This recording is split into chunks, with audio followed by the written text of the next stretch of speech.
जय श्री कृष्ण, जय राधे श्याम।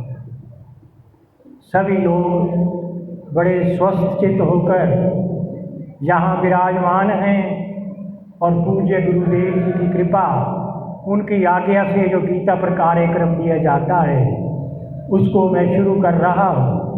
पिछले क्रम में हमने वासुदेव सर्वम की बात करी थी,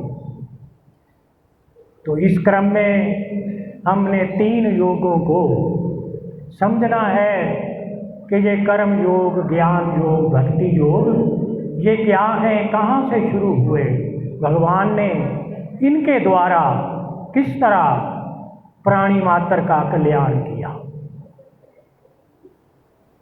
तो हम नवरात्रों के अंदर भगवती माता महालक्ष्मी का पाठ करते हैं, तीनों देवियों की आराधना करते हैं। नवारण मंत्र के अंदर ऐं ह्रीं क्लीं ये 3 शब्द आते हैं। ये 3 शब्द माता की क्रिया शक्ति है। ऐं कहते हैं वाणी को, वाणी भी हमारी क्रिया द्वारा काम करती है। और ह्रीं शब्द जो है ये महालक्ष्मी का समता का शब्द है, माया का शब्द है। तीनों गुणों की जब साम्यावस्था होती है तो रजोगुण के द्वारा माता भगवती लक्ष्मी का प्राकट्य होता है। तो ह्रीं शब्द को देवी प्रणव कहा जाता है। जिस तरह ओम को प्रणव कहा जाता है, इस तरह माता का ये ह्रीं शब्द प्रणव का ही वाचक है, जिसे हम क्रिया, ज्ञान और इच्छा ये 3 मायने हैं इस शब्द के। इन शब्दों के मायने अनंत हैं, इनकी कोई व्याख्या नहीं कर सकता, मगर विद्वानों की पीठ जो इसके मायने करती है वो ये बताती है कि ह्रीं शब्द के मायने इच्छा, ज्ञान और क्रिया 3 इसके शब्द बनते हैं। तो जिसके मायने सांसारिक दृष्टि से हैं कि करना, जानना और मानना। सभी भक्तों से निवेदन है कि यहाँ आराम से बैठें, जिन्होंने माथा टेक लिया है वो भी हॉल में आकर यहाँ पधारें और इस कार्यक्रम को सुनें। अभी बहुत जल्दी बहुत सुंदर कार्यक्रम कीर्तन का शुरू होने वाला है, तो 5-10 मिनट आपसे गीता पर ये बात मैं कह रहा हूँ कि दुनिया के सारे काम 3 शक्तियाँ करती हैं, इच्छा, ज्ञान और क्रिया, जिसके मायने हैं करना, जानना और मानना। ये 3 शक्तियाँ हैं जो संसार के सारे काम करती हैं। हमारे जितने भी कर्म हैं सब क्रिया के द्वारा होते हैं, करने से होते हैं। जितना भी ज्ञान है वो जानने से होता है, और जितनी भी हमारे रिश्ते, नाते, धन संपत्तियाँ, जितना वैभव है ये सारा मानने से होता है। हमने संसार की सत्ता को मान लिया, इसलिए हमें ये संसार सत्य नजर आता है ये असत्य, पर हमारे मानने की जो संकल्प शक्ति है वो इस संसार को सत्य बोलती है, सत्य बना देती है। तो करना क्या है कि दुनिया में कोई भी आदमी ऐसा नहीं जो कुछ ना करता हो या कुछ ना करना चाहता हो। सब लोग कुछ ना कुछ करते हैं और करना चाहते हैं। कोई आदमी ऐसा नहीं जो कुछ जानता ना हो, वो बहुत कुछ जानता है और बहुत कुछ जानना चाहता है। और कोई आदमी ऐसा नहीं कि उसकी कोई मान्यता ना हो, कुछ मानता ना हो, वो बहुत कुछ मानता है और मानना चाहता है। तो मानना ही हमारी संस्कृति है। हम अपने बुजुर्गों की, माता पिता की, गुरुजनों की जब आज्ञा को मानते हैं तो ये मानना हमारा सार्थक होता है। गुरु आज्ञा को मानने से हमारा मानना पूर्णता को प्राप्त होता है। इसी तरह मानना परमात्मा को पूर्णता से प्राप्त करा देता है। मानने की शक्ति इतनी प्रबल शक्ति है। आप सबको ये विदित है कि भगवान श्री कृष्ण का जो अवतरण हुआ, उनका जो प्रादुर्भाव हुआ इस संसार में, वो महाकाली की शक्ति से हुआ। उनके अंश से भगवान श्री कृष्ण का अवतरण हुआ। माँ काली की शक्ति के अंश से भगवान श्री कृष्ण का अवतरण हुआ। तो उन्होंने इन 3 शक्तियों को मानव के लिए योग बना दिया कि ये करना, जानना और मानना, अगर ये तीनों काम आदमी को ठीक ढंग से करने आ जाएं तो उसके संसार के काम तो सब हो जाते हैं। संसार की सारी तरक्कियाँ इन 3 कामों से होती हैं, करना, जानना और मानना। तो इसको अगर योग शब्द लगा दिया जाए तो करने से योग बन जाता है, जिसे हम कर्म योग कहते हैं। तो करना हमारा योग में बदल जाता है, तो जानना हमारा ज्ञान योग बन जाता है जब हम योग लगा देते हैं, और मानना हमारा भक्ति योग बन जाता है, जिसे आस्तिक साधना कहा जाता है। तो ये योग कब बनता है? जब हम इसके साथ समता का भाव लगा देते हैं। तो ये समता क्या है, इसको गीता बड़ी अच्छी तरह समझाती है कि योगस्थ कुरु कर्माणि संग त्यक्त्वा धनंजय सिद्ध सिद्धयो समो भूत्वा समत्वम योग उच्यते। भगवान कह रहे हैं अर्जुन जी से कि अर्जुन, जो जीव है वो प्रकृति में स्थित होकर अपने सारे काम करता है, और वो सिद्धि या सिद्धि को जब बराबर समझता है कि मुझे इस काम का फल मिले या ना मिले, तो वो योग कहलाता है। जब वो अपनी आसक्ति छोड़ देता है, फल की इच्छा छोड़ देता है, तो वो कर्म योग के साथ जुड़ जाता है, जिसको यज्ञ कहा जाता है। यज्ञ की परिभाषा है कि यज्ञ अर्थात कर्मणो अन्यत्र लोको अयम कर्म बंधने तदर्थम कर्म कौन्तेय मुक्त संज्ञा समाचार। भगवान यज्ञ की महिमा बताते हुए अर्जुन से कह रहे हैं, 3रे श्लोक का 9वां श्लोक है 3रे अध्याय का, कि अर्जुन, यज्ञ के निमित्त किए हुए काम मुक्तिदायक होते हैं। जो आदमी ऐसे ही काम करता है फल की इच्छा से, वो आदमी को बंधन पैदा करते हैं, वो मुक्ति नहीं करते, वो जन्म मरण के देने वाले हैं, वो इसको बांध देते हैं संसार के साथ। अगर ये यज्ञ की भावना से काम करता है तो ये मुक्त हो जाता है। तो इस बात को अच्छी तरह समझने के लिए हमें ये समझना पड़ता है कि करना क्या है। हम जितने भी काम करते हैं ये हमारी शक्ति है करने की। जीव के पास करने की बहुत बड़ी शक्ति है। संसार के सारे काम इसके करने से होते हैं। ये जब आग्रह कर लेता है, किसी काम को करने का संकल्प कर लेता है, तो वो काम हो जाता है। तो इसी तरह वो जब काम को करता है तो उसमें करने का एक वेग आ जाता है। वेग क्या होता है कि हम जो भी काम करते हैं उससे कुछ हमें प्राप्त होगा, कोई फल मिलेगा, इसलिए हम काम करते हैं। हम कोई भी अपना काम निरर्थक नहीं करना चाहते, फजूल में नहीं करना चाहते, हमें कुछ प्राप्ति हो इसके लिए काम करना चाहते हैं। तो भगवान कहते हैं कि ये जो आदमी के अंदर करने का वेग है कि मैंने ये कर लिया, अब और क्या करूं, तो ये उसके अंदर करने का वेग है। तो ये वेग अपने लिए कर्म करने से नष्ट नहीं होता। हम जितने भी काम अपने लिए करते हैं, अपने फायदे को सोचकर करते हैं, वो कर्म होते हैं, वो पुण्य पाप पैदा करते हैं, वो हमें मुक्त नहीं करते। जब हम अपने फायदे को छोड़ देते हैं, हम हानि लाभ को छोड़ देते हैं, राग द्वेष को छोड़ देते हैं, तो हम निष्काम भाव से जब कर्म करते हैं तो वो कर्म योग बन जाता है। तो इसके ये मायने हैं कि जो काम हम दूसरों के सुख के लिए करते हैं वो यज्ञ बन जाता है, वो आसक्ति रहित बन जाता है, वो फल की इच्छा के रहित हो जाता है, वो काम हमें मुक्तिदायक बन जाता है।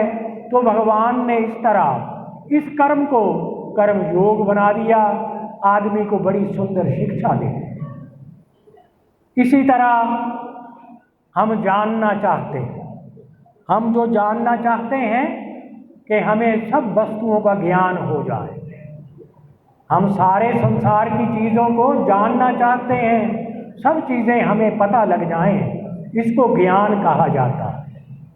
तो हमने करने में क्या समझा कि जब हम दूसरों के लिए काम करते हैं, यज्ञ की भावना से काम करते हैं, तो वो काम हमें मुक्तिदायक हो जाता है। जो काम हम अपने लिए करते हैं वो बंधन पैदा करता है।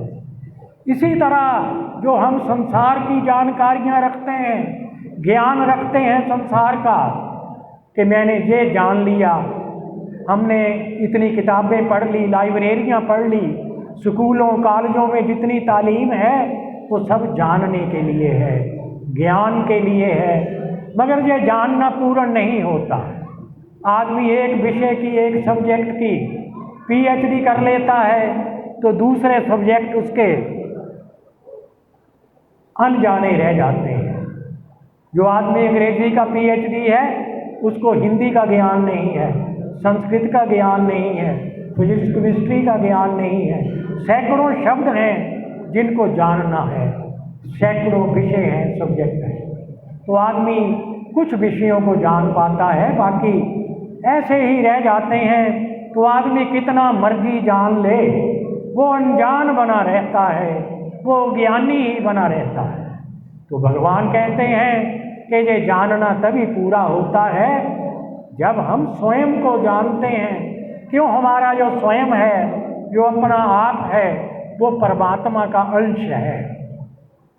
हमारा अपना आप परमात्मा का अंश है, इसलिए वो सच्चित आनंद है, वो ज्ञान स्वरूप है हमारा अपना आप। इसलिए जब तक हम अपने आप को नहीं जानते तो हम विज्ञान को प्राप्त नहीं होते, हमें पूर्ण ज्ञान नहीं होता। तो स्वयं को जानने से ज्ञान पूर्णता को प्राप्त हो जाता है, जिसके लिए गीता का एक श्लोक कहता है कि यस्त्वात्म रतिरेव स्यादात्म तृप्तश्च मानव आत्मनेव संतुष्टस्तस्य आत्मनेव संतुष्टस्तस्य कार्यम ना विद्यते। कि जो आदमी अपने आप में रमण करता है, अपने आप में संतुष्ट होता है, अपने आप में तृप्त होता है, वो इन सब चीज़ों को, अपने स्वयं को जान लेता है, वो अपने आप में स्थित हो जाता है।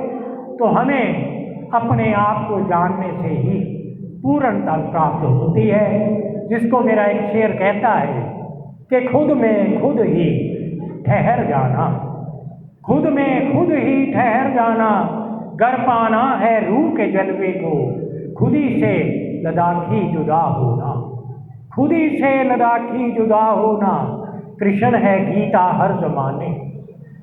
तो इसके ये मायने हैं कि जब आदमी स्वयं में स्थित हो जाता है, जब वो अपने मन बुद्धि को छोड़ देता है, अपने आप में टिक जाता है, तो वो परमात्मा को प्राप्त हो जाता है, स्वयं को प्राप्त हो जाता है। हमारा स्वयं ही परमात्मा है।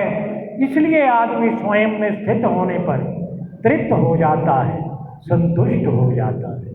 तो हमें जो पूज्य गुरुदेव जी से ये नाम दिया जाता है, इसका हम रोज पूरी जोर लगा के, पूरे ध्यान से इसका जप करते हैं, और ये जप हमारा वैखरी मध्यमा पश्यंती और परा से पूर्णता को प्राप्त होता है, तो हमें ये ज्ञान की तरफ ले जाता है। इस जप से हमें स्वयं का ज्ञान हो जाता है। जब ये परा के शब्द बन जाता है तो आदमी स्वयं को जान लेता है, तो इस संसार में उसका जानना पूरा हो जाता है। तो जब वो दूसरों के लिए काम करता है तो उसका करना पूरा हो जाता है। यज्ञ करने से ही हमारे कर्म पूर्ण होते हैं, जो हमें मुक्त कर देते हैं। हमें ना तो पुण्य करना है ना पाप करना। पुण्य हम इसलिए करते हैं कि हमें स्वर्ग मिलेगा, और पाप से हम इसलिए डरते हैं कि हम नरकों में जाएंगे, 84 लाख योनियों में घूमते रहेंगे, बहुत बड़ा कष्ट जीव को भोगना पड़ता है। तो ये बात हमें समझाई जाती है कि हमारा करना तभी सार्थक होता है जब उसको हम पुण्य की दृष्टि से ना करें, उसको हम अर्पित करने की दृष्टि से करें। जो भी कर्म हम करते हैं वो गुरु चरणों में अर्पित करना है, फिर उसका हमें पुण्य और पाप नहीं लगता, वो कर्म हमें मुक्त करने के लिए काम करता है। तो इसी तरह हमारी अनेक मान्यताएं हैं, हमने सभी रिश्तों को मान लिया। मानना क्या है? बच्चा जानता नहीं है कि ये मेरे माता पिता हैं, छोटे बच्चे को पता नहीं है। जब उसको 2-4 महीने 5 महीने बाद होश आने लगती है तो उसके बाबा दादी ताए चाचे नाना नानी सब ये बताने लगते हैं कि ये तुम्हारे माता पिता हैं। तो बच्चे को ये पता लग जाता है कि ये मेरी माता है, ये मेरे पिता है। तो ये मानना हुआ कि माता पिता को बच्चा मानता है, मानने से पक्का हो जाता है कि ये माता पिता। सारे रिश्ते नाते मानने से पक्के होते हैं। बच्चे को सिखाया जाता है ये तेरे चाचा जी हैं, ये चाची है, ये ताया ताई हैं, ये दादा बाबा दादी हैं। तो बच्चा इन बातों को जानने से मान लेता है। ये सारे रिश्ते हमारे मान्यता पर टिके हैं, मगर ये सारे नाशवान हैं रिश्ते। ज्ञान का विरोध है, इस ज्ञान से विरोध है संसार का कि हम जिनको अपना मानते हैं वो रहता नहीं है, वो मर जाता है। हमारे सभी रिश्ते मृत्यु को प्राप्त हो जाते हैं, तो अपना है कोई नहीं यहाँ। इसलिए ज्ञान का विरोध होता है संसार के साथ। तो हमारी मान्यता ऐसी हो कि वो उसको माने जो कभी ना मरे। तो ऐसी वस्तु हमारे पास परमात्मा है जो अविनाशी तत्व है, हमेशा रहने वाला है। जब हम उसको मानते हैं तो हमारी मान्यता पूर्ण हो जाती है। परमात्मा को मानने से हमारी मान्यता पूर्णता को प्राप्त होती है।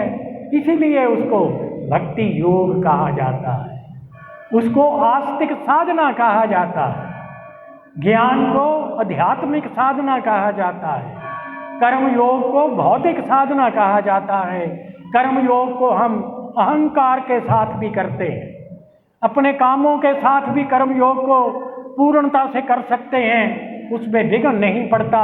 भगवान ने इतनी सुंदर युक्ति बता दी है कि हम अपने कामों को करते हुए भी मुक्ति प्राप्त कर सकते हैं। जिस तरह हमारे सरकारी कर्मचारी हैं, उनको सरकार ने वेतन लगा दिया है कि तुम्हें इतनी तनख्वाह मिलेगी। वो अपना काम सुबह से शाम तक अपनी सीट पर बैठकर मुफ्त में लोगों का काम करते हैं, उनको महीने बाद तनख्वाह मिलती है। तो ये काम उनका निहित कर्म माना जाता है, विहित कर्म तदर्थ कर्म माना जाता है। इसको यज्ञ कर्म कहा जाता है। वो आदमी इस काम से मुक्त हो जाता है। तो अगर वो भ्रष्टाचारी है तो वो लोगों से भी पैसे लेगा, तो उसको वो काम फिर उसका निरर्थक हो जाएगा, तो उसको उल्टी सजा मिलेगी, वो नरकों की तरफ जाएगा। तो अगर वो ईमानदारी से अपना काम करता है तो वो स्वर्गों की तरफ जाता है, क्रम मुक्ति से वो मुक्त हो जाता है। कर्म योग के ये मायने हैं कि हम जो भी काम करते हैं, एक प्रवचन करता है उसको भी अपना काम ईमानदारी से करना, वो सच्ची बातें सही बातें समाज को बताए। और श्रोता का भी ये काम है कि वो ध्यान से उस बात को सुने और उसमें से अच्छी अच्छी बातें अपने लाभ की अलग करे, उसका निरीक्षण करता जाए अपनी बुद्धि से। ये श्रोता का काम। गाने वाले का काम है कि वो ठीक ढंग से अपना गीत गाए, उसके मायने ठीक ढंग से लोगों को समझ आए, तो गाने वाले का गाना सार्थक हो जाता है। प्रवक्ता का वचन सार्थक हो जाता है अगर वो ईश्वर की प्रेरणा से ठीक बात बताता है। तो गुरुजनों का दिया हुआ ज्ञान सार्थक हो जाता है जब शिष्य ठीक ढंग से उस बात को समझता है। तो इस पर मेरा एक शेर है कि कर्म योग की निष्ठा समता। कर्म योग जो है वो समता की दृष्टि से उसको योग बना दिया जाता है कि जो काम हम दूसरों के लिए करते हैं वो कर्म योग हो जाता है। ज्ञान योग है आत्म सत्ता। आत्मा की सत्ता है, परमात्मा की सत्ता है। आत्मा और परमात्मा दोनों एक हैं। जीव के स्वरूप को आत्मा कहा जाता है और परमात्मा का स्वरूप भी आत्मा ही है। आत्मा और जीव जुदे नहीं है, हमारा अपना आप ही परमात्मा है। इसलिए ज्ञान योग कंप्लीट होने पर आदमी को स्वयं के दर्शन होते हैं परमात्मा के रूप में। ध्रुव को जब भगवान विष्णु का दर्शन हुआ तो अपने हृदय में हुआ, उसको बाहर भगवान नहीं पहुँचे, उसको हृदय में दर्शन हुआ। तो ये दर्शन हृदय में होते हैं, बाहर नहीं हो। बाहर तो हम मंदिर में दर्शन करते हैं, साक्षात नारायण खड़े हैं। मूर्ति पूजा का यही मायना है कि ये हमें ध्यान सिखाती है। कई लोग कह देते हैं जी कि हिंदू तो मूर्ति पूजा करते हैं, ध्यान जानते ही नहीं। उनको ये पता नहीं कि मूर्ति पूजा ही ध्यान की प्राइमरी क्लास है और पीएचडी भी यही है, क्योंकि मूर्ति से देवता प्रकट हो जाता है। कोई आदमी मूर्ति पूजा इसलिए नहीं करता कि ये मूर्ति संगमरमर की है, सोने की है, हीरे की है, चांदी की है, इसलिए नहीं करता। वो इसलिए पूजा करता है कि इस मूर्ति के अंदर परमात्मा है। वो परमात्मा को साक्षात समझकर इसकी पूजा करता है, तो वो पत्थर की मूर्ति की पूजा नहीं करता। फिर तो उसको पत्थर प्राप्त होगा, उसको परमात्मा प्राप्त हो जाते हैं। मीरा को भगवान के साथ अटूट श्रद्धा थी। जो मैंने आपको कहा कि जब हमारी मान्यता सही हो जाती है, पराभक्ति प्राप्त होती है, तो हमारा मानना मीरा की तरह हो जाता है। मेरे तो गिरधर गोपाल दूसरो ना कोई, कि गोपाल के बगैर दूसरी वस्तुएं संसार की मेरी अपनी नहीं है। ये सारा संसार तो माँ भगवती का है, परमात्मा का है। मेरा इसमें रत्ती भर कुछ नहीं। मेरे तो गिरधर गोपाल दूसरो ना कोई। कितनी सुंदर मान्यता थी मीरा की कि परमात्मा ही है मेरा, ये संसार मेरा नहीं है। इसी को वैराग्य कहा जाता है, इसी को त्याग कहा जाता है। त्याग और वैराग्य इसी के नाम है। तो ये मानना तभी पूर्ण होता है जब हम परमात्मा को पा लेते हैं। हमारा जानना तभी पूरा होता है जब हमें अपनी आत्मा का, अपने स्वयं का साक्षात्कार होता है। और हमारा करना तभी पूरा होता है जब हम दूसरों के लिए करते हैं, यज्ञ की भावना से काम करते हैं, तब हमारा करना पूरा होता है। तो ये तीनों योग हमारे सफल हो जाते हैं। एक शेर कह के मैं अपनी वाणी को विराम दूंगा कि एक तो वो पूरा कर दूं श्लोक कि कर्म योग की निष्ठा समता, ज्ञान योग है आत्म सत्ता, भक्ति वासुदेव ही सर्वम, अविद्या मिटे अहंता ममता। तो जब अविद्या मिटती है तो हमारी अहंता और ममता भी साथ में मिट जाती है, तभी आदमी मुक्त होता है, तभी आपको उसको सब कुछ परमात्मा है इस बात की अनुभूति होती है। भक्ति की अनुभूति क्या है अंतिम? कि ये सारा संसार परमात्मा का स्वरूप है, ये भक्ति है। सब कुछ परमात्मा है, मेरा शरीर भी उसी का अंग है। हमारा ये शरीर भी अपना नहीं है, ये शरीर किसी वंश की धरोहर है, ये किसी देश का प्राणी है। हर दृष्टि से ये हमारा नहीं है। जब हम शरीर को अपना मानते हैं तभी संसार की सत्ता प्राप्त हो जाती है। जब आदमी संसार की सत्ता को छोड़ देता है तो ये शरीर मेरा नहीं है, ये बात उसको ज्ञात हो जाती है। इस बात को जानने के लिए ही गीता काम करती है कि शरीर मेरा नहीं है, तो संसार की भी और भी कौन सी वस्तु हमारी अपनी। ये शरीर तो माता पिता की धरोहर है, किसी खानदान की चीज़ है।